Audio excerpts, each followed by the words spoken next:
Hey guys, this is Neil, your Pinoy Plantito, and today we'll be doing the part 2 of our two-part series all about pothos. That's why I'm surrounded by these amazing plants, which, as I told you earlier, is one of my favorite plants out there.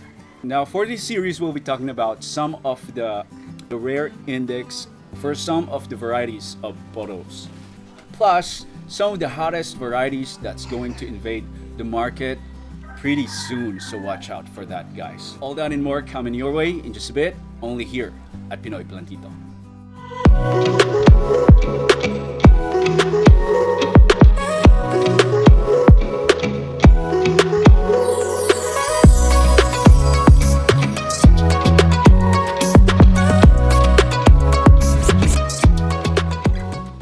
For those who are new to this channel, I would like to welcome you all to Pinoy Plantito, and I would really highly appreciate if you can make this your home channel. And of course, you can only do that by hitting that subscribe button and the notification bell so you'll be updated with all the latest videos coming out in this channel. Oh, by the way, guys, I would just like to say thank you so much for all your support, because last week I was finally able to get my AdSense pin, and I was able to verify my address just recently. Actually monetized within the first month, but it took me some time to get hold of this.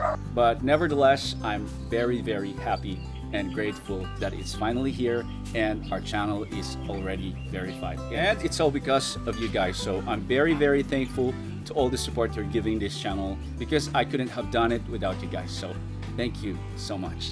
And I'll be expecting more of your support in the coming days. And I hope that you will continue supporting this channel so that we can create more videos that is relevant and useful for your gardening needs. Alright guys, now let's go to the rare index for pothos, where we will categorize the pothos varieties according to its rarity. Okay, so we will have common pothos, semi-rare pothos, rare pothos, and ultra rare pothos. Before jumping into the category itself, I would just like to mention that rarity is actually subjective, guys. It is subjective to a lot of factors like the geography or demand. Basically, geography is a factor for rarity. For example, what can be common in the Philippines may be really rare in other countries. A good example of that would be the endemic plants here. What could be common in another country may be super rare in the Philippines. Like for example, monsteras are just like going wild in Hawaii, and they are at times considered as invasive plants, but in the Philippines they used to be really expensive because those plants are not naturally found occurring or growing in our place.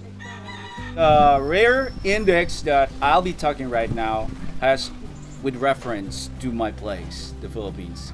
So if you're watching it and you're based in another country, maybe it can be common in your place, but in the Philippines, this is how I will categorize these plants in the rare index. Right, now let's go to the rare index for pothos. So most of the pothos that we have in front of us right now are common pothos, and let's start with the amazing golden pothos. It may be very common, but I love golden pothos. They are one of the most underrated plants because they're very common, but come to think of it, they have the most amazing variegation and they're very easy to care for. You can just basically neglect them and they will still show it up for you. So I love golden pothos. And another common one is this jade pothos. A neon pothos also is something that I consider as common pothos, and as well as the marble queen and enjoy. So those are the common pothos. Now let's go to the semi-rare pothos, guys. When it comes to semi-rare, I will put Manjula, Shangri-la, Snow Queen, which is just a wider version of the Marble Queen, or the Harlequin, which is also another wider version of the Manjula, as well as Glacier. Now for the rare series, guys, We have first this Gisenia. Gisenia now is becoming more common, but it is, I think, one of the last plants that photos collectors in the Philippines got hold of. And for that reason, there is not a lot of supply of Gisenia in the Philippines. That's why I will categorize Gisenia as still rare up to these days. And second would be the pearls in jade. It's a funny thing because earlier a lot of people had been selling pearls in jade in the Philippines, but it turned out to be just mutated in joy. Okay, because pearls in jade is rare in the Philippines because there's not a lot of supply of the authentic patented pearls in jade from the Costa farms. But probably in the US, it's not as rare. But in the Philippines, it still is rare. Another one is the global green. It was a big hit a couple of months ago. Global green is developed and originated in Japan. And even up to this time, I think not a lot of people own global green. Some of my friends do have global green, but I still don't have a global green up to now. So I consider it to be one of the rare varieties of pothos in the Philippines. For the reason that it originates in Japan, and Japan is not a big exporter of plants to the Philippines. They have very good quality of plants, probably that are exported in other more affluent countries than the Philippines. And for a typical Filipino, it is so hard for us to import plants from Japan. We would rather import plants from, for example, Holland or the Netherlands or Thailand instead of Japan, because it would be really costly even for the regular plant sellers. It'd be very expensive for them to import plants from Japan. And lastly are the varieties belonging to the Teruno series, which are also developed and has its origin in Japan. So we'll be diving into that because the Teruno series happens to be also the varieties of pothos that will be out in the market pretty soon. And I have a friend who lives in Japan, and he's saying these are the new varieties that's going to be released by the Teruno. Okay, so yeah, it's a good thing that we have kind of like an insider feeding us what varieties are going to come out and what will be available in the market pretty soon. And lastly, for the ultra rare, there aren't so many ultra rare varieties of pothos, guys. Pothos variety or hybrid only becomes ultra rare just because it is newly released. So there's only one variety of pothos that I find to be ultra rare, and even my friend in Japan, Daryl Churuwaka, he said that it's rare even in Japan. This is the global pothos. The global pothos is extremely rare because aside from the fact that it originates in Japan, the Teruno, which is the developer of these hybrids, also stopped producing it after some time. So there are no new sources of global except for those people who were able to get this variety during the first release of this plant. So even in Japan, according to my friend, suddenly the price and the demand for the global pothos shoot up. And global pothos, guys, is different from the global green pothos. All right, so let's not confuse global green with the global pothos, because there are two completely different hybrids of pothos. Okay, and now to the exciting part, guys. We'll be talking about some of the hybrids of pothos that are relatively new, and it's already available, and I think they have already released it to some parts of the world, and they began selling it already to other countries. But in the Philippines, these are very unknown to a lot of people. So here are the pothos varieties belonging to the Teruno series. Let's take a look. So the Teruno series has 7 varieties, namely bumpy, champs-elysees, rinda, shangri-la, himiko, fanfare, and sunshine. Let's start first with most common ones in the Philippines. Shangri-la and Sunshine are quite common now in the Philippines already. Where the Shangri-La is called the Shangri-La regular form, and the Sunshine is called the variegated Shangri-La. Now, bumpy looks like a golden pothos with bumps or kind of crumpled leaves. And rinda looks like a bumpy, other than that it mostly has green leaves like jade pothos.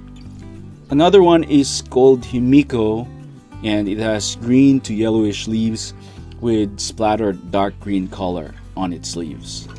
Fanfare looks like an elongated marble queen, which may also develop yellowish color and striking variegations. And the last one on the Teruno series is this Pothos, named after a famous landmark in Paris. And it's spelled like champs-elysees or champs-elysees, but it's actually pronounced as champs-elysees. And it has neon color, elongated leaves, and these weird bumps on the leaf underside, possibly an air pocket to allow passage and airflow for the plant. Alright guys, so those are the 7 varieties belonging to the Teruno series, but there are other varieties also developed by Teruno World, which includes Perfection. This has a very white elongated leaves, kind of similar to the Marble Queen, but this one has splattered of green and splashes of silver. Another photos that I'm excited to have is called Carnival, and true to its name, this photos is an exhilarating concoction of colors, patterns, and resemblance. It has a chartreuse color and leaf design. You can be confused with Gisenia, Brazil, variegated neon photos, and there could be half moon too. And next we have talked about this, and the only photos that I have classified as extremely rare, we're talking about the global pothos. The global pothos can have 5 colors: yellow in the middle, white, dark green, light green, and a tinge of bluish color. It resembles a mandula, yet smaller in size, and is a slow grower. And the last one is called Wakakusa. This is the newest hybrid of photos from the Teruno world and is yet to be released by the end of this month. And according to its developer, it has a chartreuse neon color that is very stable and will not be affected by the change of season. So those are the new varieties of photos, guys, that's gonna come out and invade the Philippine market pretty soon. So watch out for that. And I'm also pretty excited to get my hands on some of these varieties. My friend Daryl promised to give me cuttings of all these varieties the time he returned to the Philippines. So really excited for it. So yeah, thank you so much for that. Wala nang bawian na. So I would like to say thank you, by the way, Daryl, for these video clips all the way from Japan. And also I would like to say hi to Nina Herrera Inting from Davao. Thank you so much. Thank you so much for your support and for watching. And all you guys, thank you so much. So I would like to say thank you guys for staying with me, and I hope that you learned a lot. I hope that you are also as excited as I am about all these varieties of photos coming out. And I hope that you will get a hand of those varieties pretty soon and you will be able to complete your collection. So this has been Neil, your Pinoy Plantito, and watch out for our next video coming up this weekend. Bye guys.